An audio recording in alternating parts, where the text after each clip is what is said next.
അത്ഭുതങ്ങളുടെ മഹാത്ഭുതമായ ഒരു സ്വലാത്തുണ്ട്. അത് സ്വലാത്ത് ജിബ്രീൽ എന്നാണ് അതിന്റെ പേര്.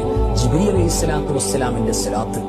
നബി സല്ലല്ലാഹു അലൈഹി വസല്ലം തങ്ങൾക്ക് വിശ്വാസികൾ ചെയ്യാൻ പറ്റുന്ന, ചൊല്ലാൻ പറ്റുന്ന ചെറിയ കുഞ്ഞു സ്വലാത്ത 2 വരിയുള്ളൂ. അത് സ്വലാത്ത് ജിബ്രീലാണ്. സ്വലാത്ത് ജിബ്രീൽ കൊണ്ട് കിട്ടാൻ പോകുന്ന മാത്രം. ഈ സ്വലാത്ത് ജിബ്രീൽ ചൊല്ലിയ മനുഷ്യൻ ഖബറിൽ മരണപ്പെട്ട് ഖബറിൽ പോയതിനു ശേഷം ആ മനുഷ്യന്റെ ഖബറിൽ ഒരു ദിവസം 7 വട്ടം സയ്യിദുനാ ജിബ്രീൽ അലൈഹിസ്സലാത്തു വസ്സലാമും 70,000 മലക്കുകളും ഖബറിൽ വരും.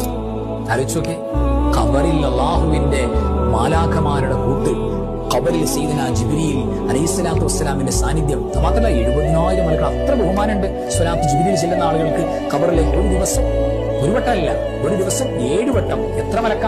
70,000 മലക്ക്. അതിന്റെ നേതാവായി സയ്യിദുനാ ജിബ്രീൽ അലൈഹിസ്സലാത്തു വസ്സലാം വരും. ചുമ്മാ വന്ന് സലാം പറഞ്ഞിട്ട് പോവല്ല. അവർ മുഴുവനും സമ്മാനം കൊണ്ട്, ഹദിയ കൊണ്ടാ വരുന്നത് ഖബറിലേക്ക്. എന്റെ റബ്ബേ, അതൊരു ഭാഗ്യല്ലേ പ്രിയപ്പെട്ടവരെ? ഈ സ്വലാത്ത് കൊണ്ട് ഇത്ര വലിയ സൗഭാഗ്യം കിട്ടും. നാളെ ആഖിറത്തിൽ ഖിയാമത്ത് നാൾ ചെന്നാലോ ജിബ്രീൽ സ്വലാത്തു വസ്സലാമിന്റെ തണലിൽ അവർക്ക് നിൽക്കാൻ പറ്റും. അത്ര ഭാഗ്യാണ്. ആശീലാകാനുണ്ട്.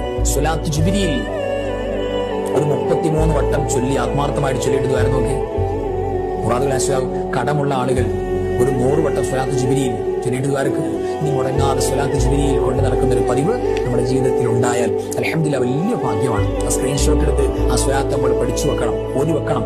അല്ലാഹു തൗഫീഖ് തരട്ടെ. ആമീൻ യാ റബ്ബൽ ആലമീൻ. അല്ലാഹു സുബ്ഹാനഹു വ തആല നമുക്ക് വിജയം പ്രദാനം ചെയ്യട്ടെ. ആമീൻ യാ റബ്ബൽ ആലമീൻ. നമുക്ക് സ്വലാത്ത് ജിബ്രീൽ ഒന്ന് പരിചയപ്പെടാം. അല്ലാഹുമ്മ സ്വല്ലി അലാ സയ്യിദിനാ ജിബ്രീൽ സയ്യിദി അഹ്ലിസ് സമാ. അല്ലാഹുമ്മ സ്വല്ലി അലാ സയ്യിദിനാ ജിബ്രീൽ അദദ തുറാബി വൽ മാ.